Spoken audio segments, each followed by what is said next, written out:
Dobrý deň. V tejto krátkej ukážke by som vám rád predstavil rozdiel medzi štandardným a bezpečnostným oknom. Poďme sa pozrieť na štandardné, v súčasnosti bežne vyrábané a dodávané okná.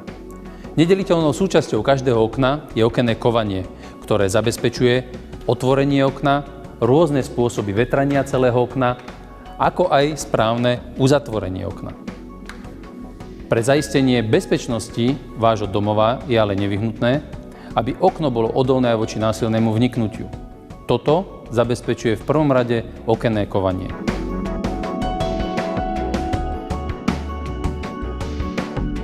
Teraz vám ukážem, ako je možné štandardné okno ticho a rýchlo vypáčiť jednoduchým náradím, ako je napríklad takýto skrutkovač.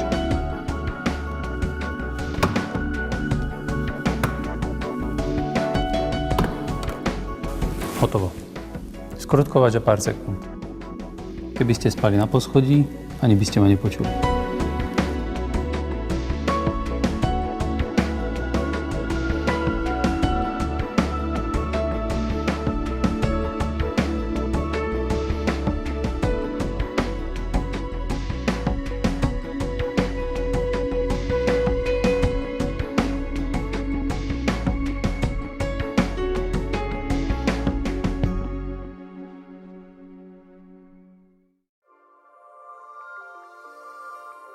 Teraz vám predstavím okno osadené bezpečnostným kovaním Mako, ktoré je určené na vyššiu odolnosť voči vlámaniu.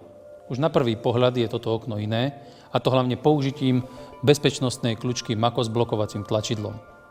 Bez zatlačenia tlačidla nie je možné posunovať s kovaním.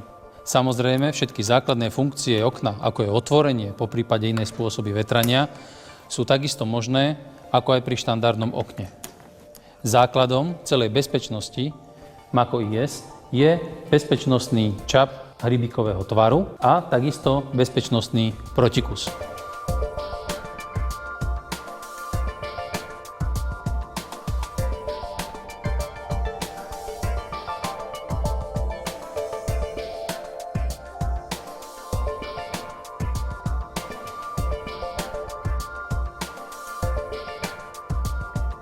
Pozrite, aké je jednoduché pootočiť štandardnú kľučku.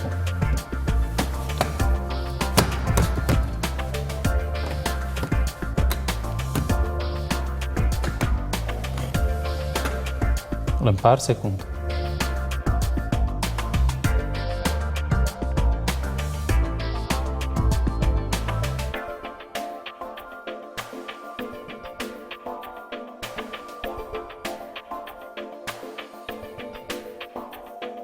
Tu máme okno s tzv. Bezpečnostnou kľučkou s počuteľným cvakaním.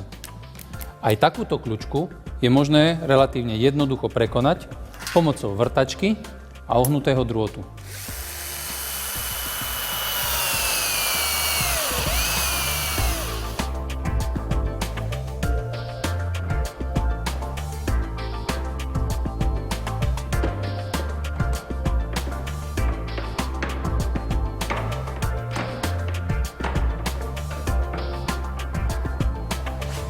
Vidíte? Ani tento systém neodolal.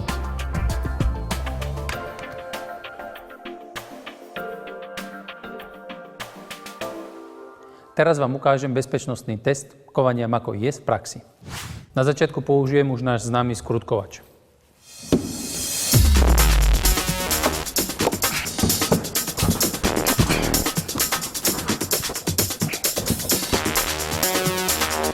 Skúsim si pomôcť ďalším náradím.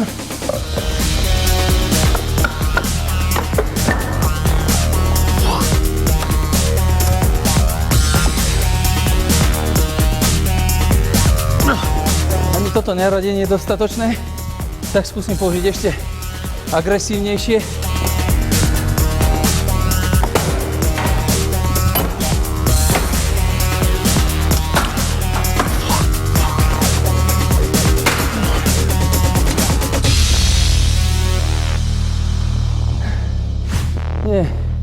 Nie je to také jednoduché ani s takýmto náradím. Okno je síce zničené, ale dovnútra sme sa ešte stále nedostali.